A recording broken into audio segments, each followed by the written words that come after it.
शहदाद कोट में मोहम्मद तोहा की रिपोर्ट मूजिब सिंध एजुकेशन फाउंडेशन के मैनेजिंग डायरेक्टर गांवर अली लगारी की हिदायत से डिस्ट्रिक्ट एजुकेशन हेड अजहर अली खोखर की निगरानी हेठ ज़िले अंदर तालीमी बेहतरी लाए अहम कदम खणंदे 17 वेन्यूज़ से 3 मरहलन में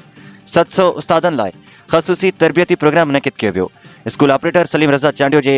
साहिल रज़ा फास एलिमेंट्री स्कूल गोट मोहम्मद रफ़ीक तुनियो के क्लस्टर ट्रेनिंग सेंटर तौर मुक़रर किया वियो, जिते भरपासे जा 8 स्कूल शामिल किया विया। क्लस्टर में मजमूई तौर 29 उस्तादन शिरकत कई, जिन लाइ तरबियत कच्चे क्लास का 3 दर्जे ताईं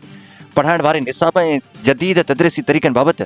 ॼाण ॾिनी वई। ट्रेनिंग जो दौरानियो 8 ॾींहं ते मुश्तमिल आहे, जंहिं दौरान उस्तादनि खे सबक़ सेखारण जा जदीद तरीक़ा, ॿारनि जी ज़हनी सलाहियतनि खे उजागर करण, निसाबी सरगर्मियुनि खे असराइतो बनाइण ऐं क्लासरूम मैनेजमेंट बाबति अमली तरबियत फराहम कई पई वञे। माहिर ट्रेनर फ़याज़ अली मंगी तरफ़ां उस्तादनि खे ग्रुप वर्क, अमली मश्क़नि ऐं तदरीसी औज़ारनि जे इस्तेमाल बाबति बि रहनुमाई ऐं सिख्या ॾिनी आहे।